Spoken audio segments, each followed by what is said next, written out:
이미 읽은 말씀 가운데서 20절을 다시 봉독합니다. 이 말씀을 하시고 손과 옆구리를 보이시니 제자들이 주를 보고 기뻐하더라. 누가복음 24장 41절에는 이렇게 기록하였습니다. 이 말씀을 하시고 손과 발을 보이시니 저희가 너무 기쁨으로 오히려 믿지 못하고, 혹은 마태 28장 8절에 일찍이 무덤을 찾아간 여자들에게 대해서 이렇게 기록하였습니다. 그 여자들이 무서움과 큰 기쁨으로 무덤을 빨리 떠나 제자들에게 알게 하려고 다름질할세. 첫 부활주일은 큰 기쁨의 날이었습니다. 성경에 보면 크게 기쁜 날이 셋이 있습니다. 첫째는 천지 창조의 날입니다. 욥기 38장 8절에 기록한 대로 그때의 새벽 별들이 함께 노래하며 하나님의 아들들이 다 기쁘게 소리하였었느니라 기록한 것입니다. 둘째는 주님이 탄생하신 날이 올시다. 누가복음 10장 10절에 기록된 대로 천사가 이르되 무서워 말라. 보라, 내가 온 백성에게 미칠 큰 기쁨의 좋은 소식을 너희에게 전하노라. 셋째는 주님의 부활의 날이 올시라. 너무 기쁨으로 믿지 못할 지경이었습니다. 오늘 이 부활절의 기쁨을 생각할 때에 하나님께서 우리 하나하나에게 부활의 크신 은총을 더하여 주시기를 바랍니다. 이 부활주일은 모든 눈물을 거두어 주신 날입니다. 예수님께서 십자가를 지시고 골고다로 올라가실 때에는 예루살렘의 여자들이 가슴을 치며 슬피 울면서 그를 따른 것입니다. 수란 금요일은 문자 그대로 눈물의 날이었습니다. 주님께서 십자가에 못 박히실 때에도 많은 여자들뿐 아니고 제자들과 많은 사람들이 곡하고 애통한 것입니다. 눈물의 날이었습니다. 부활주일 이른 아침에 막달라 마리아는 무덤 가까이 와서도 무덤 밖에서 울고 있었던 것입니다. 이와 같은 이들에게 부활하신 주님께서 친히 나타나서 그 모습을 보여주실 때에 그들의 기쁨은 이란 무엇으로 다 표현해서 말할 수가 없었을 것입니다. 문자 그대로 눈물이 변해서 웃음이 되었고, 울음이 변해서 기쁨이 되며, 통곡이 변해서 노래가 되었던 것입니다. 그러나 우리 주님은 이미 잡히시기 전날 밤에 이런 말씀을 하신 것입니다. 지금은 너희가 근심하나 내가 다시 너희를 보리니 너희 마음이 기쁠 것이요 너희 기쁨을 빼앗을 자가 없느니라. 사실 이대로 된 것입니다. 첫 부활주일은 모든 눈물을 말리워 주신 날입니다. 그런데 깊이 생각하면 그들의 눈물만 아닙니다. 아담이 범죄로 말미암아 사망이 세상에 들어온 이후로 이 땅 위에 뿌려진 전 인류의 모든 말리워 주신 날입니다. 부모가 자녀를 위해서 흘린 그 눈물, 자녀가 부모들을 위해서 뿌려진 그 눈물, 혹은 남편을 위해서 뿌려지는 그 미망인들의 눈물, 형제가 자매를 위해서, 자매가 형제를 위해서 뿌려진 모든 눈물을 우리가 상상해 보면 우리가 사는 이 세상이야말로 문자 그대로 고해의 세상이요 눈물의 바다라고 말하지 않을 수가 없을 것입니다. 제가 얼마 전 백림 가실 때에 동백림에 건너가 보니 그곳에서 2차 대전이 가장 격렬하였던 독일 청년, 소련 청년 수천, 수만, 수십만 명이 쓰러졌다고 하는 그 자리에 소련 사람들이 넓이 털을 닦고 큰 전장 기름탑을 세운 것을 보았습니다. 그 군에에 들어가면 높은 대우에 제일 먼저 보이는 것은 우는 어머니의 상이었습니다. 그 상을 바라볼 때에 거기서 쓰러진 아들들을 위해서 흘린 모든 어머님들의 눈물을 생각할 때에 실로 소름이 끼쳤습니다. 슬픈 일은 공산당의 침략으로 말미암아 이와 같은 전쟁이 지금도 월남에는 계속이 되어서 어머니의 눈물이 이 땅을 계속해서 적셔지는 것을 생각할 때에는 실로 기가 찬 일입니다.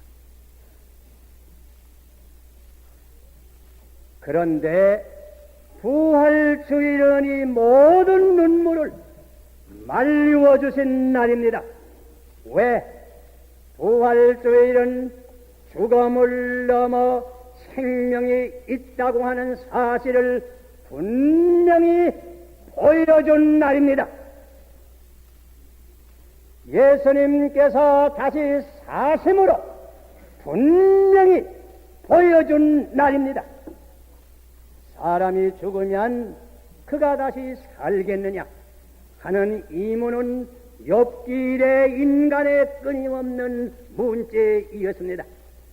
많은 철학자들, 많은 종교가들은 물론 영혼 불멸론을 주장하며 그렇게 가르쳐주는 것이 사실입니다. 그러나 이런 문제는 인간의 이성으로서는 본래 확증할 수는 없는 부문에 속하는 지식인 것입니다. 그런데 이 부활주일은 이 인간의 깊은 욕구에 대한 가장 분명하고 또한 확실한 대답인 것입니다. 예수님께서는 친히 말씀하셨습니다. 내가 사니 너희도 또한 살리라. 이제 그러시도께서 죽은 가운데서 다시 살아 잠자는 자의 처음 익은 열매가 되었도다. 아담으로 말미암아 모든 사람이 죽었으니 그러시도로 말미암아 모든 사람이 살리라. 성경은 우리에게 분명히 말씀하여 주십니다. 사망아 너희 이기는 것이 어디 있느냐? 사망아 너희 쏘는 것이 어디 있느냐? 이 부활주일이야말로 사망과 무덤에 대한 생명의 완전한 승리를 의미하는 것입니다. 우리는 이날 주님의 말씀을 다시 한번 분명히 들을 필요가 있는 줄 압니다. 나는 부활이요 생명이니 나를 믿는 자는 죽어도 살겠고 살아서 믿는 자는 영원히 죽지 아니하리라. 그러시도를 믿는 사람은 죽어도 살며 영원히 죽지 아니합니다. 자녀를 잃은 여러 부모님들, 부모를 먼저 여인 여러 자녀들, 남편을 먼저 보낸 여러 미망인들, 오늘 눈물을 거두시기를 바랍니다. 그러시도를 믿는 이들은 영원히 살아있습니다. 죽지 아니합니다. 이것은 주님의 말씀이 옳시다. 전에 야곱이 아들들에게 속아서 요셉이 꼭 없어진 줄 생각했습니다. 죽은 줄 알았습니다. 그리고 많은 눈물을 흘렸습니다. 그런데 여러 해 후에 난데없는 황금마차가 멀리 애굽으로부터 야곱을 영접하려 왔습니다. 야곱이 허둥지둥 이 황금마차를 타고 먼 길을 가서 애굽에 가보니 죽은 줄 알았던 요셉은 그곳에서 살아있었습니다. 살되 얼마나 잘 사는지요. 여러분, 깊은 의미에서 우리에게도 이 앞으로 언젠가 하루는 하늘나라로부터 우리를 영접하기 위해서 황금마차가 우리에게 올 줄 압니다. 여러분 그때에 그 황금마차를 타시고 하늘나라에 가보세요. 여러분이 많이 눈물 흘리던 그 아들, 그 아버지, 그 자매, 그 친구 하늘나라에서 살아있습니다. 또 얼마나 잘 살는지요. 그러므로 우리는 찬송가에 있는 말씀과 같이 우리 다 거기가 만날 때 기쁜 낮 피차에 대하리. 거기 가서 만날 때에는 기쁜 낫으로 피차에 대할 것입니다.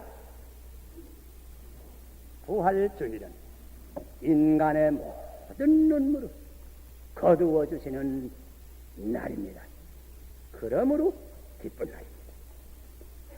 둘째는 부활주일은 의와 진리가 최후 승리를 거둔 날입니다. 그러므로 기쁜 날입니다. 인간적 역사적 견지에서 십자가를 보면 그러시도는 당시 바리새인, 사두개인, 제사장, 서기관 등의 간계와 음모로 무죄한 그러시도가 십자가에 못 박혔습니다. 억울한 일입니다. 이들은 당시 지도자의 입당에 있었지만은 실상은 온갖 불의와 죄악의 세력의 대표자이었던 것입니다. 그런데 그런 무리들에게 의와 진리와 사랑의 화신이던 예수 그리스도는 결국 희생이 되겠습니다. 정의와 진리는 십자가에 달리고 불의와 악은 일시의 개가를 불렀던 것입니다. 선은 무덤에 깊이 간직되고 악은 예루살렘 대로에 활보하게 되었던 것입니다. 문자 그대로 암흑이 일시 온 세계를 덮었던 것입니다. 이런 현상이 오래 계속될 수는 없습니다. 살아계신 하나님이 다스리시는 이 우주에 그럴 수는 없습니다. 부활의 아침은 마침내 오고야 말았습니다. 돌은 굴러났습니다. 무덤은 열렸습니다. 암흑의 세력은 진리의 빛으로 말미암아 사라져버렸습니다. 그는 살아났습니다. 모든 불의, 허위, 악의 세력을 정복했습니다. 이에서 더 큰 기쁨이 어디 있습니까? 여러분, 벌써 22년 전에 맞았던 첫 8.15를 기억하실 분 많을 겁니다. 여러분, 그날을 맞을 때 얼마나 기뻤습니까? 왜? 그날이야말로 불의와 죄악의 일본 군국주의가 망하고 인류와 정의가 승리를 얻은 까닭이었습니다. 아직도 이 땅에는 불의와 허위의 세력이 아주 없어지는 것은 아닙니다. 그러나 진리가 반드시 승리한다고 하는 이 사실을 이 부활주의는 다시 한번 우리에게 분명히 선포하여 주는 것입니다. 그러므로 참 기쁜 날입니다. 이 기쁨은 빼앗을 자가 없습니다. 셋째는 이 부활주의는 현재에 우리 하나하나에게 부활의 생명을 가져오는 날입니다. 그러므로 기쁜 날입니다. 에베소 2장 1절에 보면 너희의 허물과 죄로 죽었던 너희를 살리셨도다 하였습니다. 2장 5절에는 허물로 죽은 우리를 그러시도와 함께 살리셨느니라 기록했습니다. 혹은 골로새 3장 1절에 보면 너희가 그러시도와 함께 다시 살리심을 받았으면 위의 것을 찾으라 기록했습니다. 우리가 다 허물과 죄로 죽었었는데 부활하신 주님께서 우리를 영적으로 다시 살리셨습니다. 그러므로 기쁜 날입니다. 영적 죽음이 있습니다. 육신의 죽음도 슬프지만은 영적 죽음은 더욱 슬픕니다. 그런데 사실 죽은 심령이 많습니다. 하나님을 떠난 모든 영혼은 다 죽었습니다. 죄와 허물로 죽었습니다.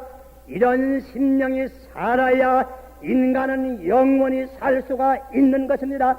그런데 그러시도는 십자가에서 우리의 죄를 대신하시고 죽으심으로 우리의 죄를 대속하여 주시고 3일 만에 부활하심으로 누구든지 그를 믿는 자에게 그 죽은 심령을 살려주십니다. 누구든지 죄를 회개하고 그를 믿는 자는 그와 같이 그 심령이 부활하는 것입니다. 다시 말하면 그러시도와 같이 죄에는 죽고 생명으로 다시 사는 것입니다.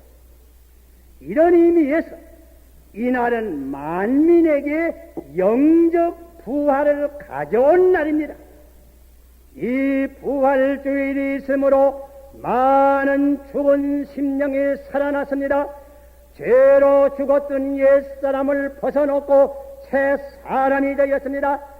새로운 비전을 가지게 되고 새로운 이상을 가지게 되고 새로운 목적, 새로운 사랑, 새로운 활동, 새로운 생활을 하게 되는 것입니다. 부활하신 주님은 현재에 우리에게 이 영적 부활을 가져왔습니다. 그러므로 기쁜 날입니다. 그래서 우리가 찬송가 있는 대로 내 주에도 처음 받은 날 참 기쁜 날이 아닌가. 내 기쁜 마음 못 이겨서 온 세계상 전하노라 간단 없이 노래를 부르는 것입니다. 이와 같은 옛날 얘기가 있습니다. 옛날 중고시대에 어떤 수도사가 성지 순례를 갔습니다. 갈바리산 근처에 돌아다니는 중에 뜻밖의 이 수도사는 예수님께서 십자가에 못 박히실 때 쓰시던 가시면류관을 발견했다고 합니다. 그 가시면류관은 보기도 험상스러운 가시요. 또 피가 묻었습니다.